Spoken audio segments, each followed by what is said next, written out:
Welcome to the Red Light District Junior Hockey Talk Show. Just know I have a whole bag of with your name on it. Here they are.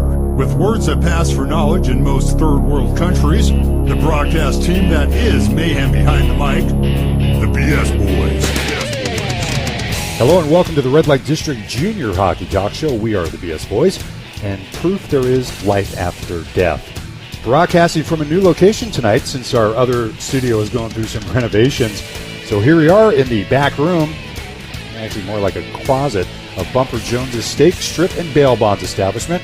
And instead of looking out over the scenic Willamette River in downtown Portland, you have to look at Mel's Laundromat and Tattoo Parlor all night long. That reminds me, I'm going to have to go put my laundry in right after we're done with this show. Have a lot of nickels and quarters. Yes. Listen, I want to send a quick shout out to the cast and crew of the TV show Grimm. They've been checking out the show, and we definitely appreciate that. If you'd like to get a hold of us, you can send us an email to bsboys@live.com, boys with a Z, or give us a call or send us a text at 971-258-2840. We'd love to hear from you. Absolutely, and I love that show, Grimm. Never miss an episode.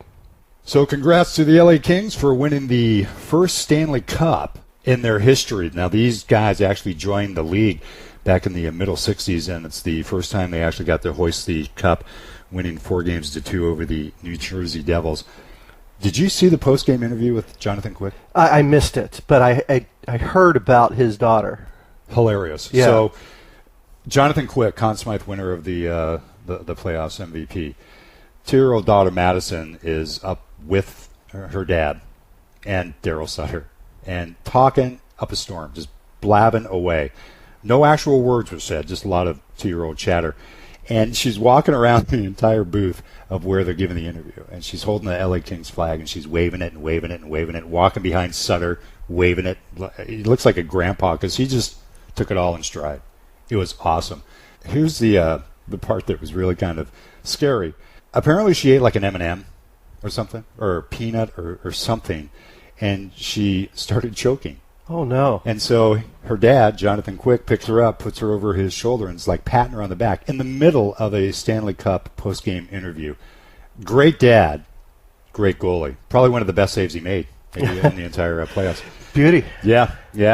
So today on the show we have the newly appointed commissioner of NORPAC, Derek Donald. Derek served as a consultant to the University of Anchorage Athletic Department and as a general manager of the Alaska Aces in the ECHL. In 2010, Mr. Donald moved to Washington, where he worked as the general manager of the West Sound Warriors and its associated facility, the Bremerton Ice Center.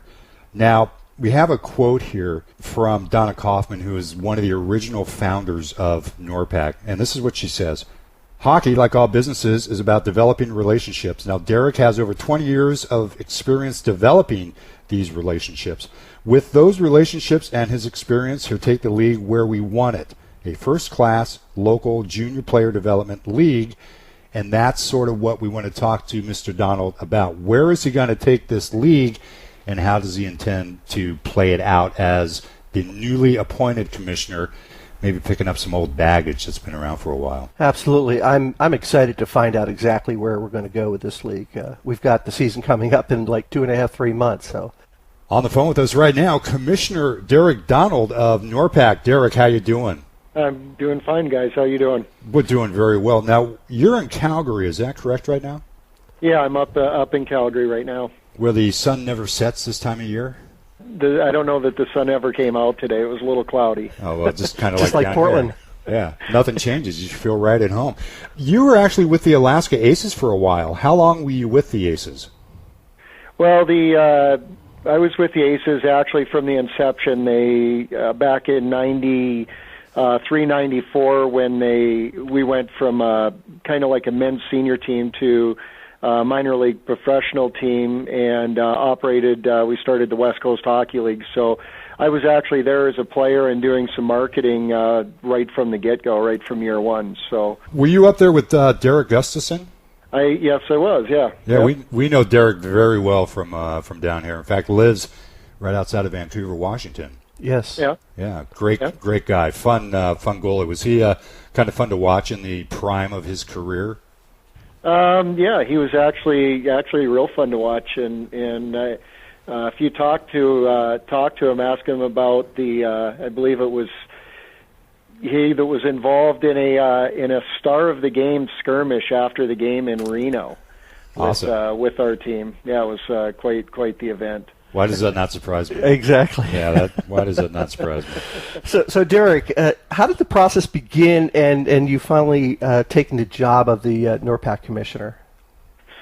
Well, I mean, there's been some evolution, obviously, with the league, and I was in Bremerton last year and managing the arena there, and it was an opportunity that I kind of got into last year, and as things changed and evolved, I felt that there was a lot of opportunity within the league, and given my background, it just kind of fell into place with some changes with Seattle and interim commissioner, with Gord running things last year. It just one of those things that you didn't really plan to happen. It just kind of did. It was certain things happened for me personally and career-wise and job-wise, and so the timing was right, and I ended up having the time to get involved, and I think we got a great opportunity to move the league forward in an excellent direction.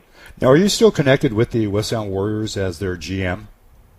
No, I'm not. As of about 3 weeks ago, and that's what I was saying, there was some changes. I have two kids that play hockey as well, and so looking at opportunities for them, and so it was one of those things, timing just with a lot of things happened. And so the nice thing now for the members of the league is I'm intimately familiar with the goings on in the league, but I'm not employed by any one individual team, so I'm able to kind of take an arbitrary neutral third party approach to operating the league.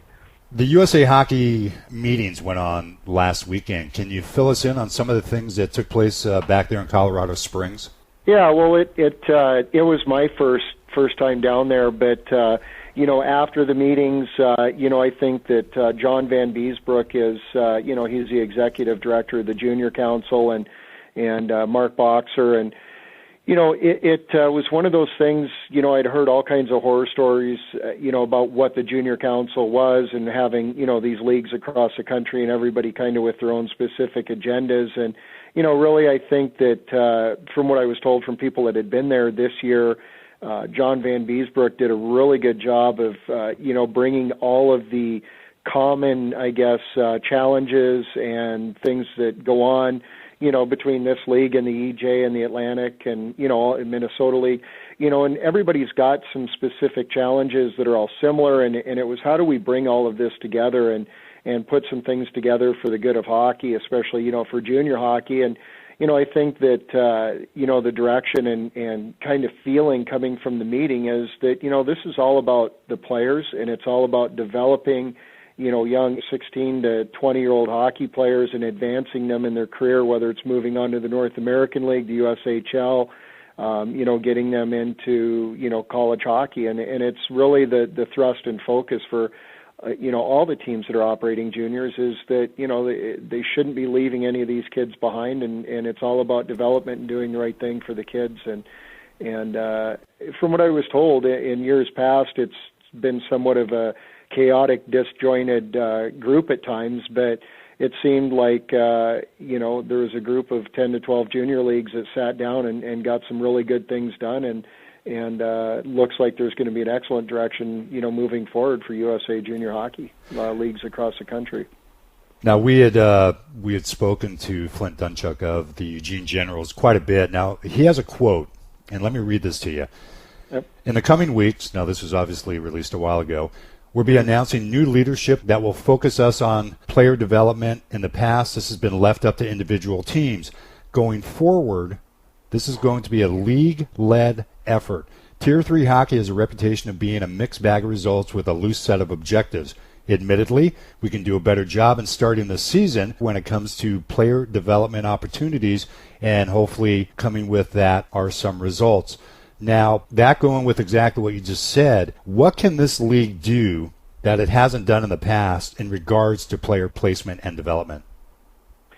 Well, there's a lot of things. Obviously, I've had a lot of background in professional hockey, and And, one of the things that becomes really important is obviously quality of product of your league, and, what types of things can we as a league, what types of controls and mechanisms and rules and regulations, can we put in place as far as, do we limit the number of 20-year-olds? Do we require certain off-ice training and conditioning programs? Access to facilities. Is each team going to have a strength and conditioning coach? Are all teams mandating and monitoring GPAs? There's a lot of, just subtle things that can go on.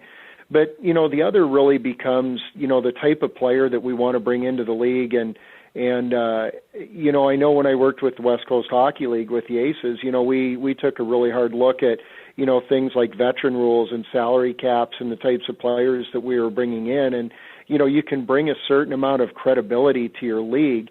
And, really the goal is setting things in place, as painful as it may be for individual teams, is doing things that are going to be good for the league, that make a statement, to those kids and those parents and players that want to come to this league. What is the focus of this league? Is it a league that, wants to go run and make a national championship, or, there's different things, but really what we want to do is position ourselves as a premier league that is about training, coaching, teaching, and development, and having players in this league for a year or two, maybe 3, and being able to move those players on to, college hockey when, if they're an older player that sticks around this league till they're 19 or 20, or the younger players that come in and are given an opportunity to play a high-level competition of junior hockey, maybe, as opposed to playing, midget hockey or midget tier 2 or something of that nature. But really putting controls and mechanisms and setting a tone and direction for the way that we conduct our business, the way that we recruit, and what we do with the players when we get them into our teams. There's leagues out there that may want more imports. They may want to allow more 20-year-olds because the focus is on, the gooning it up and that type of thing, because they're trying to impress fans. And I think really, our client, our customer is the player, and it's taking that player and molding them and teaching them and giving them the tools, to move on. And so, my focus really is going to be on working towards, a lot of those objectives of what can we do, what types of showcases can we do, how are we going to conduct our teams, how are we going to set our schedule. One of the things we're talking about is keeping a small footprint so that we can have, kids that are in high school so that they have an opportunity to play 40 to 50 games or more, but still not miss a lot of school because they're not traveling 15, 20, 25 hours by bus to go play games. So there's a lot that goes into it, but, the primary focus is going to be, developing players and moving them on to that next level and having them prepared to do so. And Derek, speaking of moving those players on to the next level, NA, USHL, whatever it may be, those players that are excelling in the NORPAC, you guys can aid them by the coaches, the managers, and mentioned on the NORPAC website was a soon-to-be named director of player exposure. Is that still in the process? Are you guys still looking for a director of player exposure? Well, I think, obviously there's going to be some things, we have to get through some short-term, things, as far as getting some affairs within the league in order. And it's not going to happen overnight. Let's face it, there's certain things that are going to have to be put in place that are going to happen over time. And, we're already into, the recruiting season, for this year. But, taking a look at this moving forward, teams that are doing a good job and are diligent about recruiting will start recruiting for next season, as early as this fall, as far as targeting and taking a look at players that they are designating. So, that'll be something I think that'll fall initially under my direction, but as we grow and develop things, obviously, yes, we want to have different people in there. I mean, I'm going to be going down to the Las Vegas showcase here in a couple of weeks and putting together a presentation to talk about our league. But also, maybe lending some of my some of my knowledge and expertise in scouting and recruiting with some of our coaches and managers about putting some of those processes together. And it's one of those things that makes sure that there's a minimum level, quality level of standard of how we're conducting our business and how we're recruiting and how we're doing things, that, we're doing it professionally and we're doing it ethically, and that we're going after the right type of character players, because it's, as much as, we want to say things, you get a team that's kind of a rogue team that, goes out and recruits, players that lack character and are trouble off the ice, and, they may be older 19, 20-year-old players, but is that the direction that we want to go? And I don't think it is.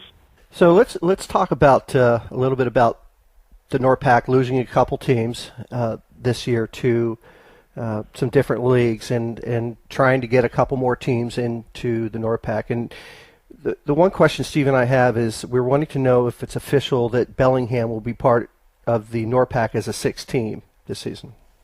Yeah, well, obviously I've been meeting with a group in Bellingham now for the last month, and I actually just corresponded with them again today. Basically, we get certified as a league, so we go down to USA Hockey, we get our certification. Based on a couple teams leaving, we had exigent circumstances under some USA Hockey bylaws, whereby the Junior Council could approve at this late hour, a new membership or transfer of membership or relocation of a membership, which we were able to designate Bellingham. And so, I suspect that we'll have, all of the final information here and all of the final paperwork within the next few days, and they're going to be moving forward.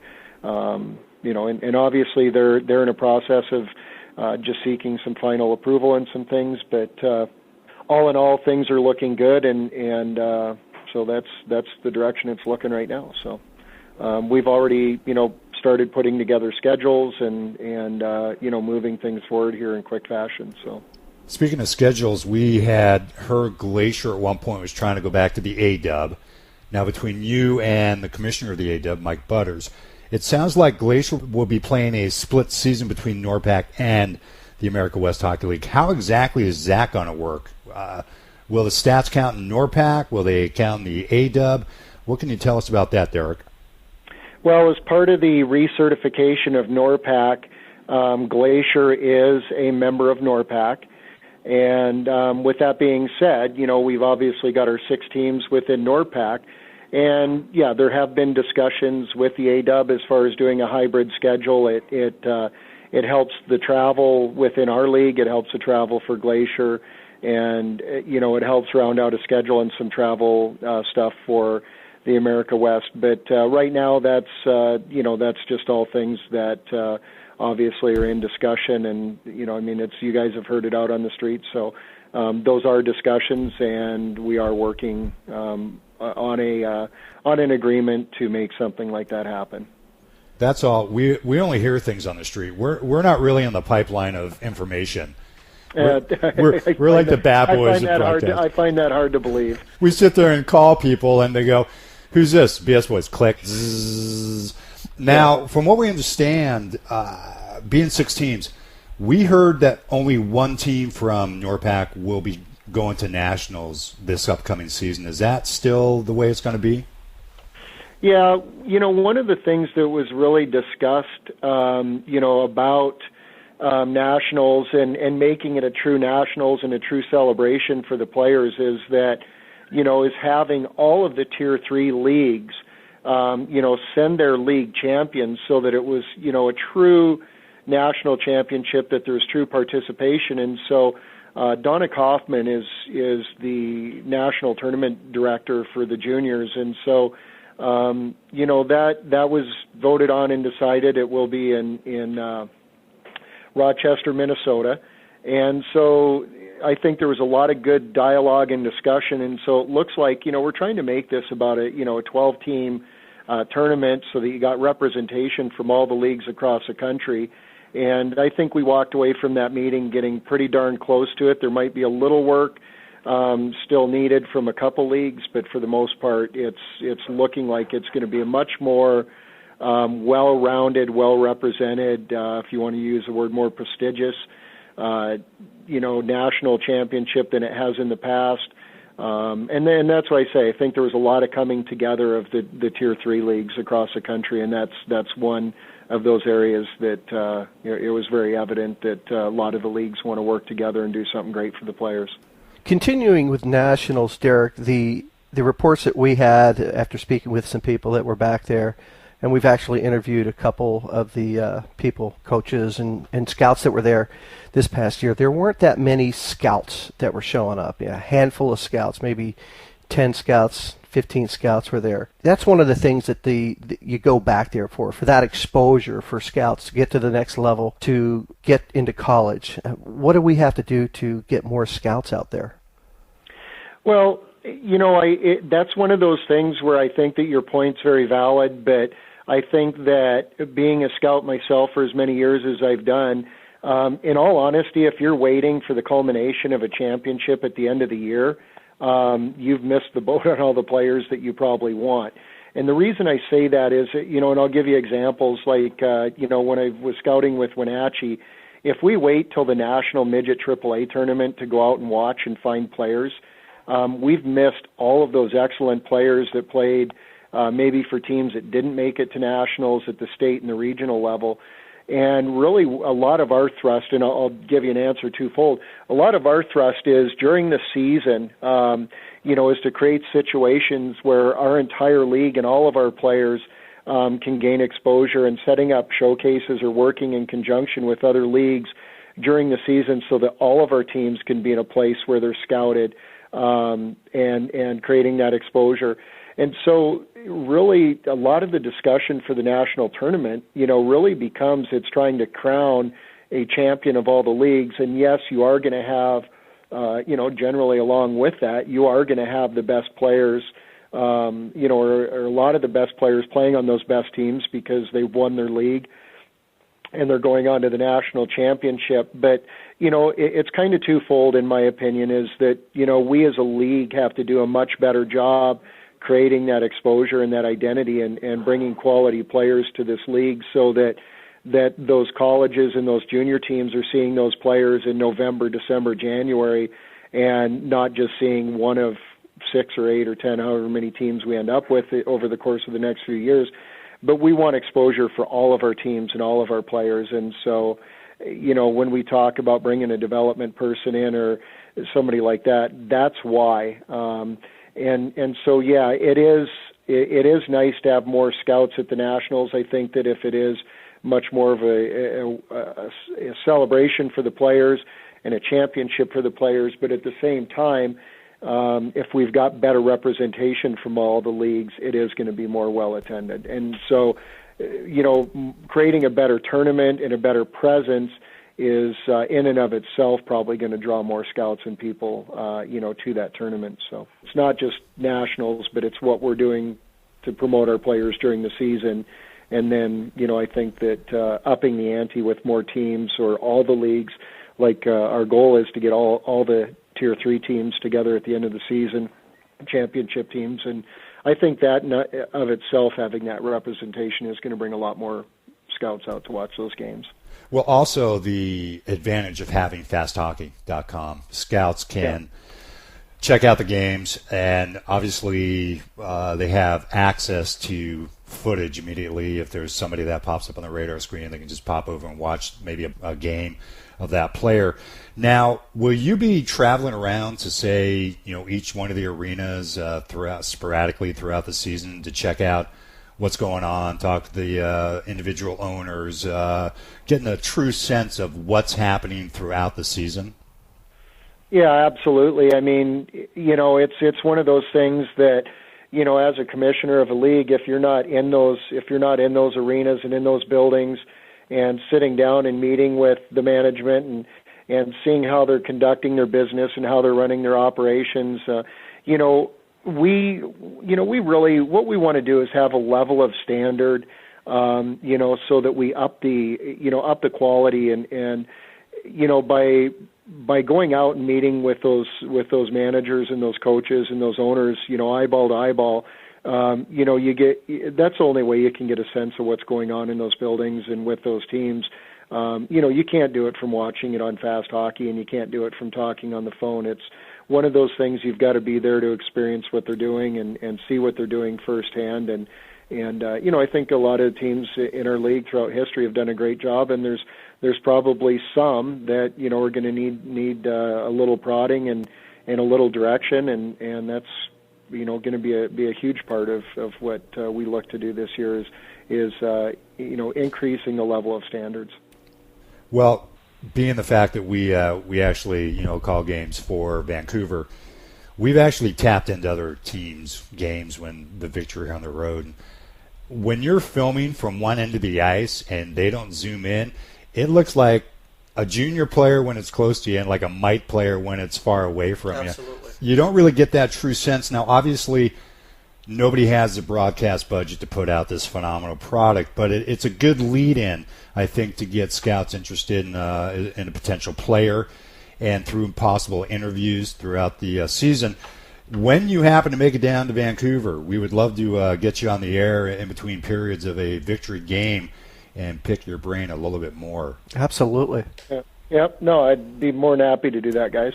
Derek, we really appreciate the time, and we wish you the best of luck as you take the reins and lead NORPAC into the 2012-2013 season. We really appreciate the time you've given us here in the Red Light District Junior Hockey Talk Show. All right. You're welcome, guys. Thanks for having me on. There he is, Derek Donald. Good interview. New commissioner of the NORPAC, full of information, a lot of things that people have been wondering about. Now, prior to going on the air, he did say that the general managers meeting, I believe, is going to be going on in the next day or so. Yeah. So a lot more information will be coming out as that meeting wraps up. Speaking of wrapping up, that's going to wrap up another edition of the Red Light District Junior Hockey Talk Show. We sure do appreciate everyone joining us right here. If you do want to get a hold of us, you can send us an email at bsboys@live.com, boys with a Z. Give us a call on the line of BS, 971-258-2840. Time to throw it in park and turn the key off. Take care, everybody. Safe home. Bye-bye.